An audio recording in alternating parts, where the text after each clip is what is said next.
Hello and welcome, everybody. We're so excited that you are joining us this evening for our Friday night healing service. And tonight's subject is, what are these elements of enlightenment? We're excited to share that we will be continuing these Zoom calls or these online meditations through at least the end of January. And so however you joined us this evening, whether you called in or whether you joined us on Zoom or YouTube or Facebook, you can continue to join us that way going forward. So that's, we're happy about that. And if for some reason during the call, especially if you're on Zoom, if you have any challenges, technical challenges, if you just hover your mouse at the bottom of the screen and click on the chat, you'll find an area there where you can send a message to the host and we will do our best to help you. If you at any time lose the Zoom screen, lose the video, if you hover your mouse down at the bottom on your computer's navigation bar, you'll see a blue icon with the white movie camera inside. If you click that, it will bring the video back to you. And I think at this time, that's all I have to share. And I'd love to introduce you to our dear Acharya Premadas. Thank you, Lakshmi. Welcome, everybody. We're going to begin tonight with a meditation. I'll tell you a little bit about the practice I'm inviting us all to pick up. So in our community, perhaps you're familiar. If you're not, I can help to make you aware that we have a mantra that we practice often in our meditation. And that mantra is divine grace, illumine us. And we will be, when we begin the meditation, we'll be lifting our consciousness, our awareness to the spiritual eye. And then we'll be offering that beautiful mantra. In addition to that, I'd like to invite us all to infuse that mantra, that phrase, divine grace, illumine us. On the in-breath, perhaps you could offer the divine grace portion on the in-breath. But bring yourself into the experience of fully arriving in this moment. So leaving aside everything, all the activities, all the busyness, but consciously, volitionally, choosing to arrive in awareness in this moment. So that can be on the in-breath. And then on the out-breath with the phrase, the words, illumine us. I encourage you, I invite you to bring in the experience of allowing yourself to be gently moved by a stream, carried away in a stream, gently but clearly, brightly, strongly even, carried home to the truth of the nature of life, the nature of your life, the nature of all of life. So it's the experience of allowing ourselves to be carried to the truth of life. So on the in-breath, arriving in this moment, fully arriving, receiving the blessedness, the gift of this life. So receiving that, welcoming that divine grace, coming into the presence of that blessed gift, this moment. And then on the out-breath, illumine us, carry us, transport us, carry us home to the nature of life, the true nature of life. So at the beginning of the meditation, we'll hear 3 chimes of the bell. And then At the conclusion of the meditation, we'll have a single chime of the bell, and we'll practice this for 15 minutes. So at this time, we'll all be seated comfortably in the meditative posture, with hands placed on the thigh, palms turned upward, with spine, neck, and head erect, and eyes closed. With vision mentally lifted and firmly established at the spiritual eye, just between and above the eyebrows, at the center of the forehead. At this center of pure consciousness, with the love and the joy of our being, let each of us silently repeat to ourselves, divine grace, illumina.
May absolute peace pervade the whole universe. May absolute peace manifest through each of us, bless and to serve the world.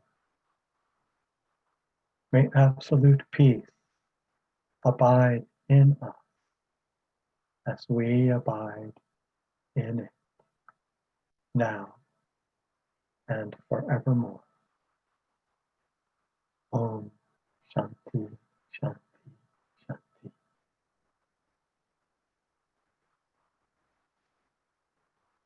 Welcome.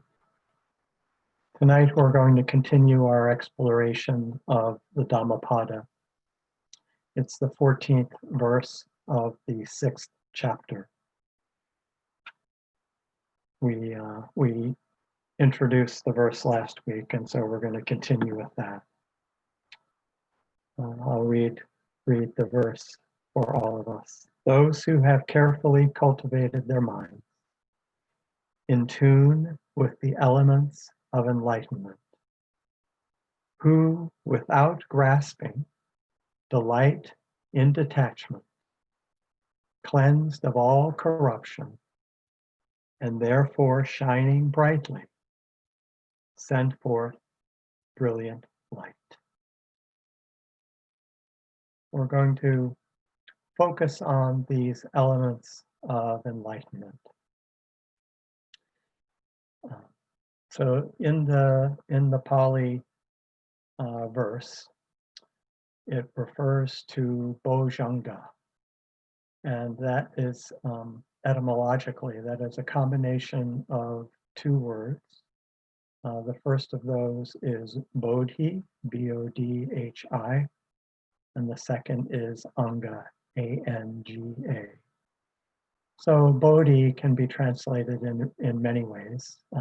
It could be wisdom, enlightenment, awakening, awakeness. And anga is factor or element, aspects. So bojjhanga are the factors or the elements of enlightenment.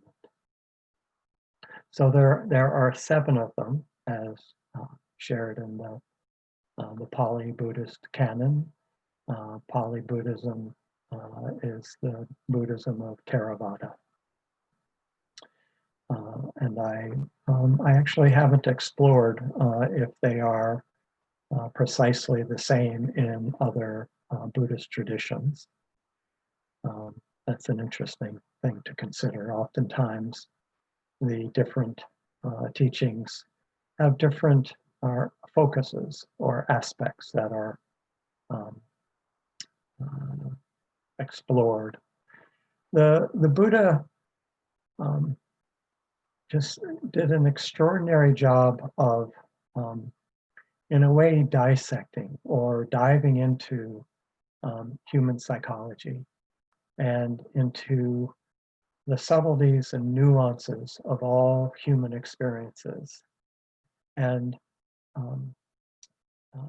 so, which is a very, very helpful practice to really look deeply into our own psychology, our own experiences, and to make discerning distinctions. And those will help us to come into an appreciative understanding of all the different states of consciousness that we experience. The intent, as I understand it, as I experience it, is to come into a relationship with all of those different aspects of our consciousness, of our that which shapes our experience of life. Oftentimes we may be bound by different elements, different factors, different aspects of our consciousness. So if we look carefully and to become deeply aware of those, then we can untie the knots that keep us bound, that keep us stuck in what for many of us may be the repetitive nature of our psyche, of our thinking, of our minds. So the Buddha is offering us, this is one of many, many sets or series or ways of getting at the subtleties, all the different aspects of our consciousness. So,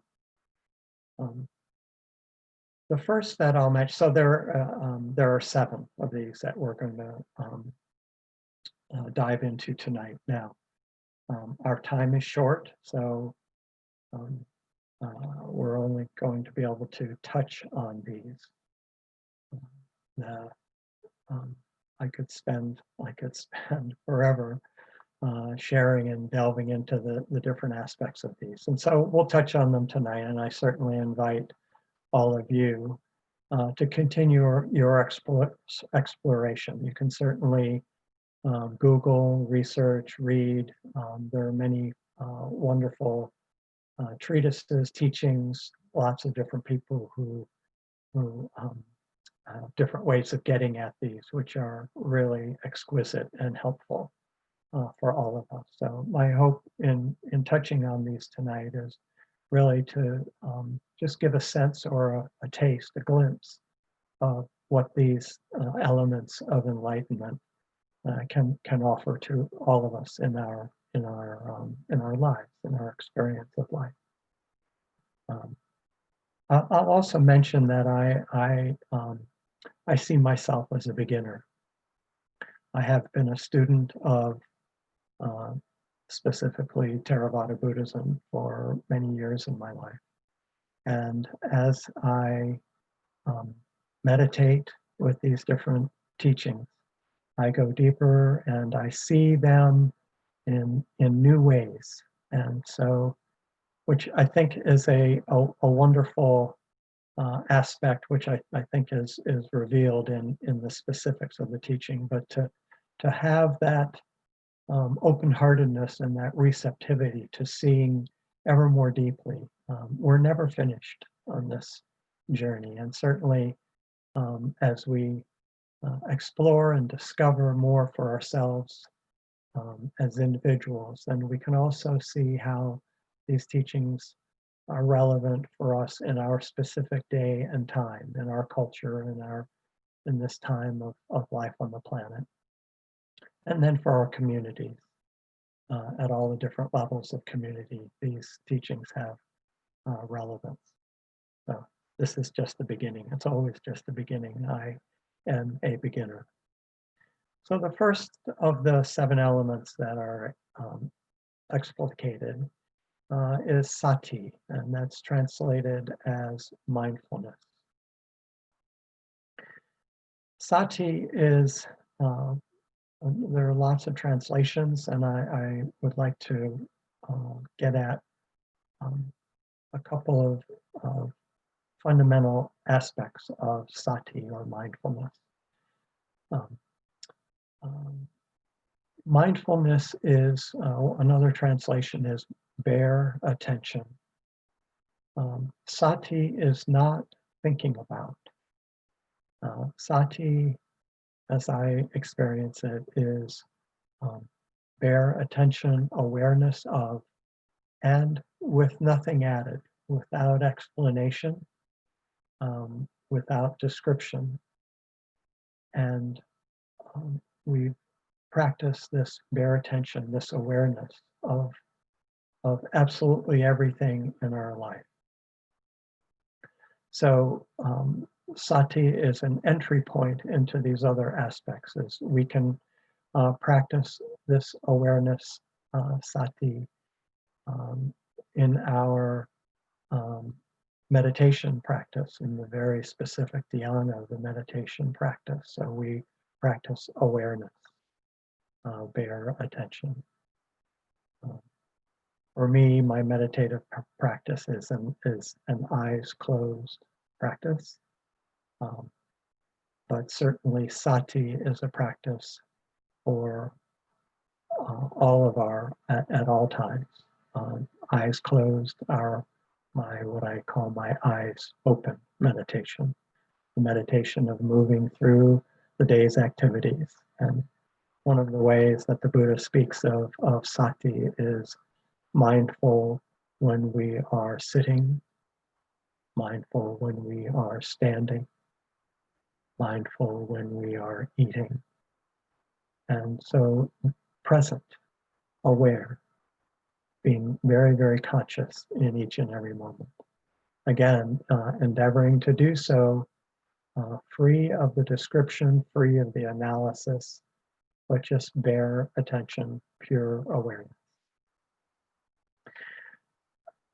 One of the ways of getting at the 7 factors of enlightenment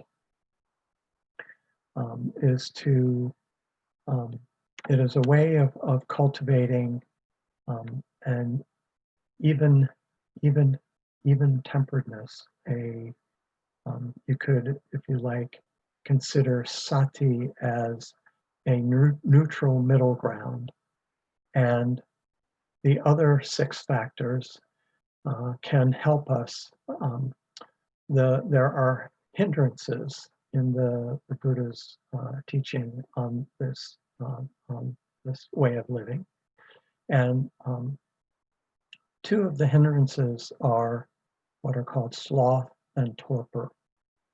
This is when our energetic level, when we are kind of one way of looking at it is lazy or inattentive, and that is when our focus is lacking. And so we strive to achieve that state of awareness, of mindfulness. And so 3 of the elements, 3 of these factors of enlightenment have to do with bringing energy, bringing effort, bringing awareness, elevating our state of awareness from one of unconsciousness to one of consciousness. And so one of those aspects, one of those elements to help bring our attention forth, our awareness forth, is the exploration of all of the elements, all the, what in this tradition, what are called all the dhammas. So the word dhamma in Pali, or dharma in Sanskrit, it's a very, very, very full word. It has so many meanings and teachings and important meanings. In the exploration of all dharmas, so in this teaching, everything, all dharmas are impermanent. Absolutely everything, all manifestation, everything is temporary, it is fleeting, it is transitory, it is impermanent. So we are encouraged to investigate and to inquire into that impermanent nature of all dharmas. Now, all dharmas, including these factors of enlightenment, are impermanent and are therefore limited. These factors of enlightenment are skillful. They lead us closer to that state of consciousness, which is not even a state of consciousness, but we need language to try to get at, to try to bring us closer to an appreciative understanding in our philosophy and in our thinking, in our minds, in our concepts, in our beliefs, in our notions, and our understanding of reality. So there is, I said that all dharmas are impermanent, and there is one exception, and that is what is called nibbana, or nirvana in Sanskrit. Nibbana is the Pali word. So there is that one dharma, that one essential, undying, not impermanent dharma, which is nibbana. So for the time being, we're going to just focus on that. In order to gain access to a realization, to an awakening of that reality, that one reality which is not impermanent, that which is eternal, we are encouraged to inquire and to investigate into the impermanent nature of all other dharmas. So that is a way of bringing us forth into an active engagement with an appreciative awareness and understanding, applying our mindfulness and exploring into what is the nature of all of life, of all dharmas. As we will take that up, participate in that practice of investigating, we will naturally discover and notice that our relationship with all dharmas, with absolutely everything, it shifts. Our coming into a relationship with all dharmas naturally, our attachment, our aversion falls away gradually, um, steadily, and we are transported, we are carried by the stream of the teachings. We enter into the stream of the teachings, and if we are willing, and we become ever more willing, to allow ourselves to be transported, to be carried by the stream of the teachings into a pure awareness, a true awareness, a bodhi, an awakening to the nature of life as it is. And as we do so, as I mentioned, our attachment, our aversion naturally falls away.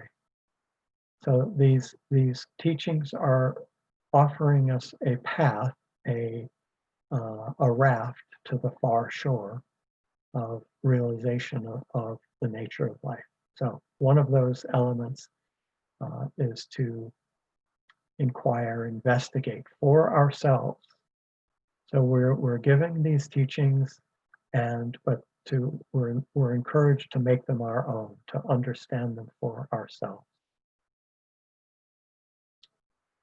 So another of the 7 elements is virya, or energy.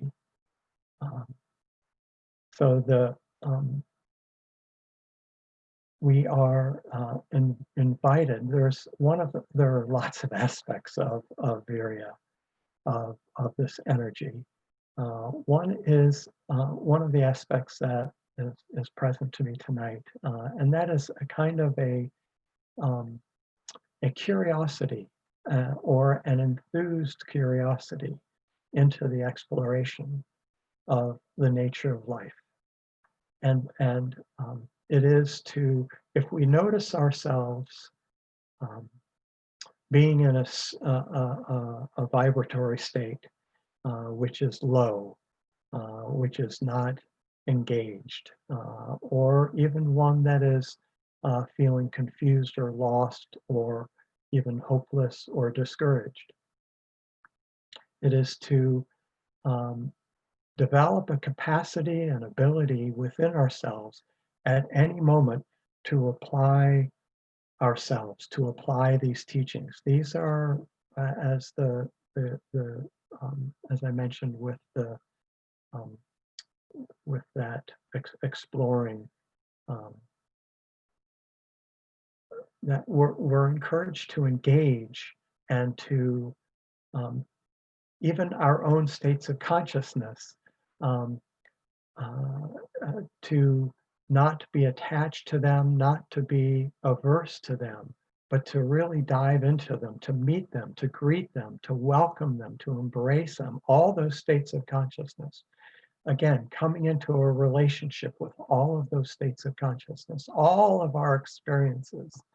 So, the intent is to achieve a kind of a mastery.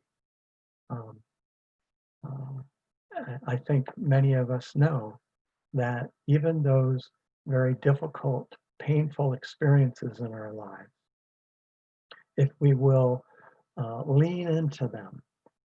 Sometimes we need help to do that. We need fellow practitioners to help us to gather the strength and the courage and the willingness to explore more deeply into those difficult states of consciousness. So there is that enthused curiosity to dive into them um, with trying to cultivate an awareness that um, it, the purpose of all of this is to be free of our suffering. It is not to put our head in the sand, but it's also not to indulge or wallow in our suffering, but to come into a masterful way of relating to our suffering, coming into a relationship with all of our suffering so that we can be free of it. There's another aspect as I was reflecting on this is the phrase came to me that that life does not want us to suffer, and that's worth exploring.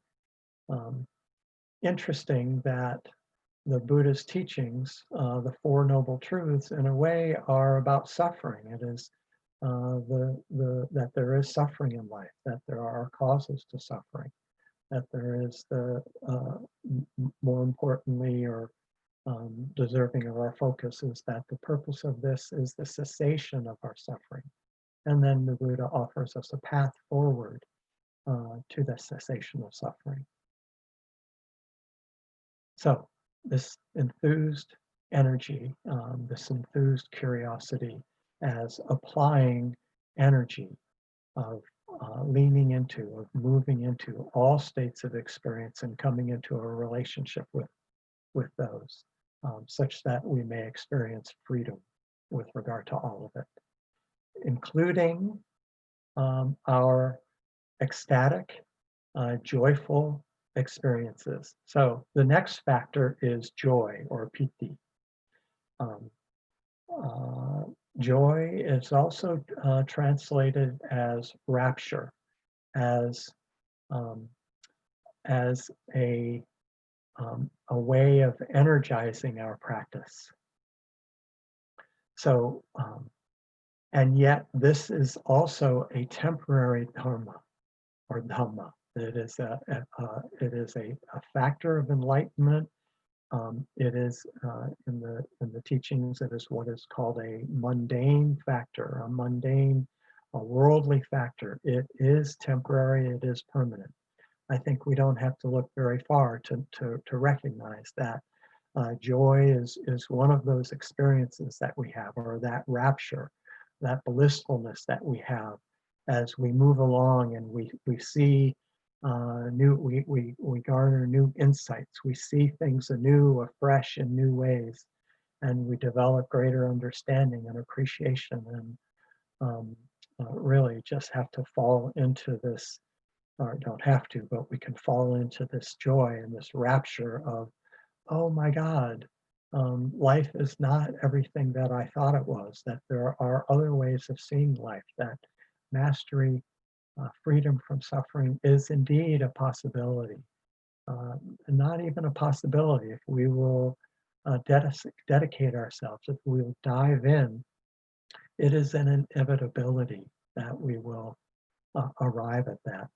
Not that we're putting expectations or putting measurements on our practice, but that with a kind of a faith and a confidence in these teachings, that if we will immerse ourselves, if we will step into the stream, if we will dive in fully, that we will be carried, because it is the nature, we will be carried home to the true nature of our being.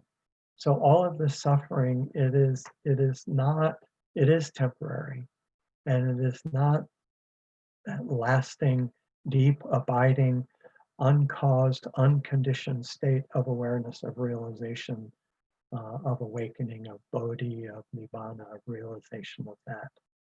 Um, so that joy, and remembering, please, always remembering that even that joy, holding it, receiving it, celebrating it, welcoming it, immersing ourselves in that joy, that piti, and at the same time, without grasping. All of those experiences, even those experiences of ecstasy, it is limited, it is temporary, it is not permanent. There is beyond that ecstatic, rapturous feeling, as beautiful and sweet as it is, there is something even greater than that, and that is the stillness, the sweetness, the pureness of that which is beyond the rapturing. But certainly, in terms of these factors of enlightenment, that is an energizing, and enlivening and enriching, a lifting of our vibratory level. I'll mention briefly that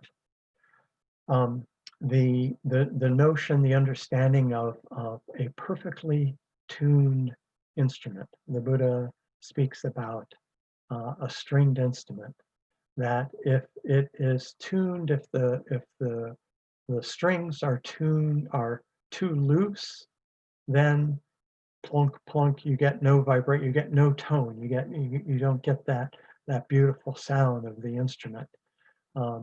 If they are tuned, if they are strung too tightly, the strings will snap, will break. So it is about finding that perfect, masterful, evenly tuned vibration of this instrument, this body temple that we are. So we have those three elements of trying to energize our vibration. And now we'll move to the other three. The first I'll mention is tranquility. So if our energy is energized to excess, then we lose that calm, we lose that quietude, and again we use sati, our mindfulness, to self-regulate, to recognize, I'm a little overdone here. I'm a little over-energized. I'm losing that equipoise, that that tranquility. So there is one of the factors is tranquility. So this tranquility, kind of if we're too high strung, too energized, it helps us to drop into that center space, that space of mindfulness, that space of sati, that space of relaxing. That's another one of the translations of that factor of enlightenment, is relaxing, tranquility. So it may be a matter of dropping down into a kind of a peacefulness.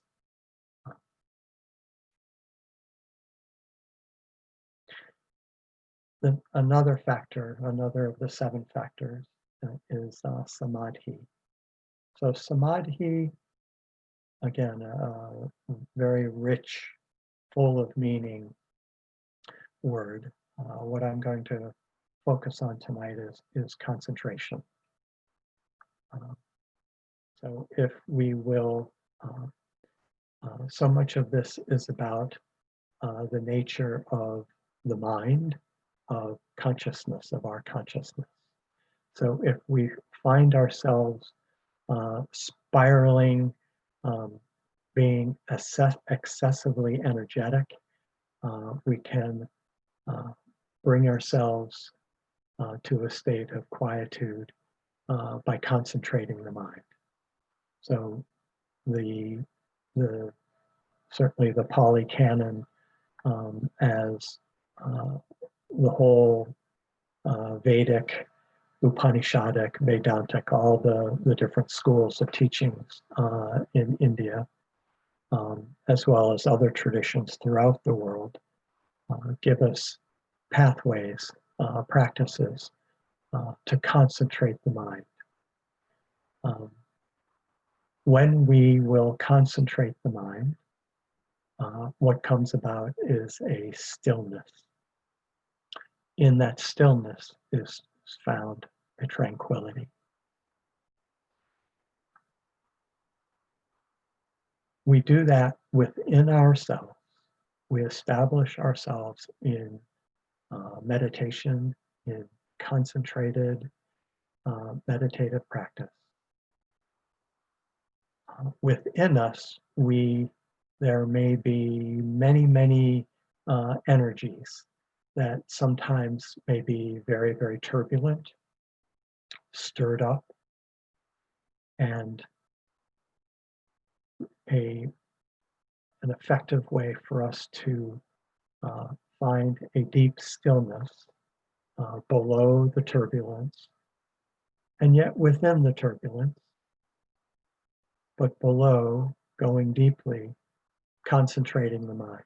So we may have a focus of concentration that may be a mantra, that may be the anapanasati, the rising and falling of the breath.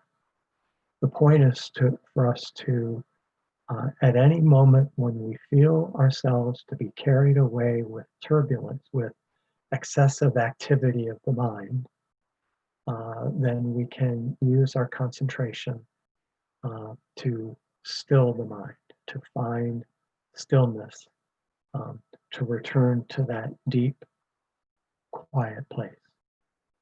So that is samadhi or concentration.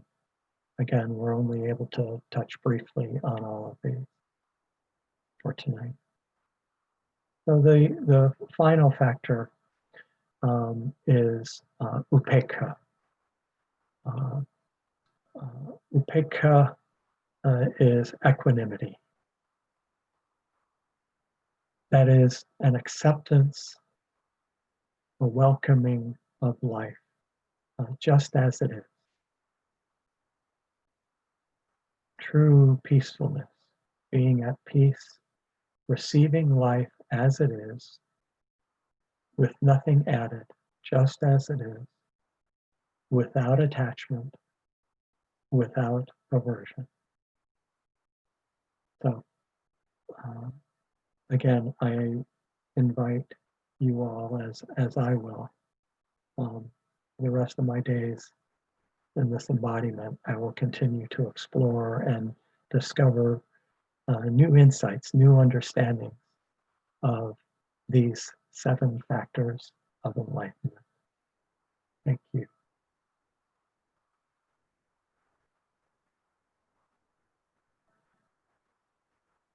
At this time, we bring to you our loving appeal for your generous gift and offering to the meditation community. We will be putting up a slide with a way, if you would like to make a financial offering.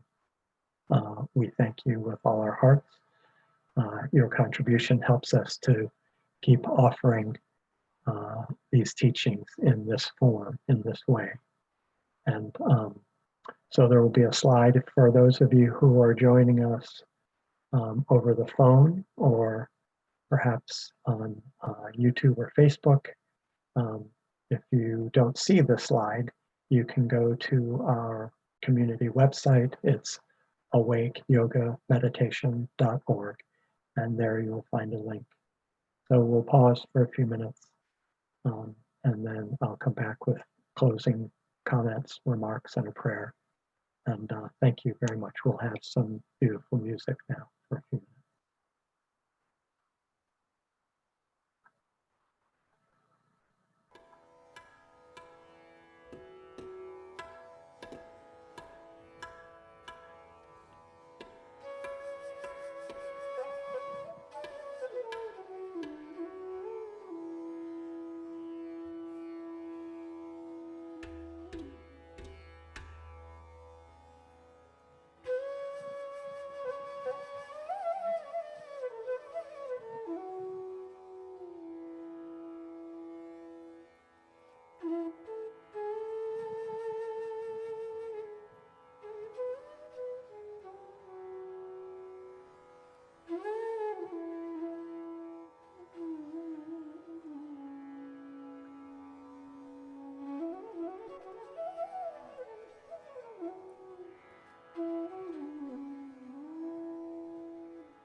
So let's join in offering our prayer of thanksgiving and devotion.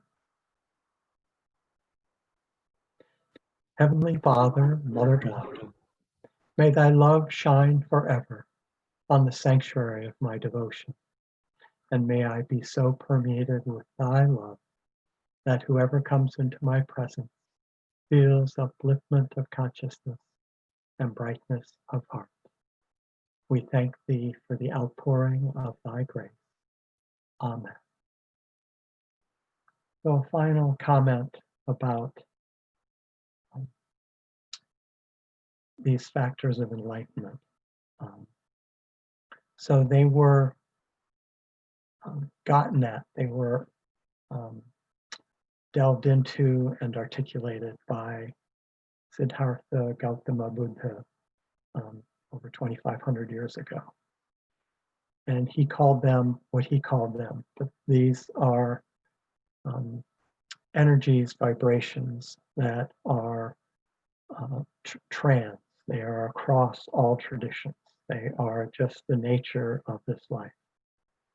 So we use the different traditions to gain access to them, but they are beyond all of those traditions. They are within each and every one of us. And just as we can access those to help ourselves move through turbulent times, inner turbulence, we also can offer that to our world. Lord knows that there is much turbulence, and we can share those as ourselves as we awaken to those elements, those factors, those truths of our being. And we share those with the world so that we can be a salve to the suffering, to the turbulence of the world. We can be a calm presence as our prayer, thanksgiving, and devotion invites, that we may, that all who come into our presence may feel upliftment of consciousness and brightness of life. Because that's really where it all takes place, where it matters most in how it is that we treat one another and how we live together as one community of life. So in that spirit, I invite us all to join in offering the Lord's Prayer, a prayer shared by Yeshua, the Master of Galilee, as his students asked him, "Teacher, teacher, please teach us to pray." And this was his prayer that he offered to all of us. Our Father, which art in heaven, hallowed be thy name. Thy kingdom come, thy will be done, in earth as it is in heaven. Give us this day our daily bread, and forgive us our debts as we forgive our debtors. And let us not enter into temptation, but deliver us from evil. For thine is the kingdom, and the power, and the glory forever. Amen. Thank you all for the gift of your presence. May all of your fondest hopes and dreams for your life be fulfilled. Amen.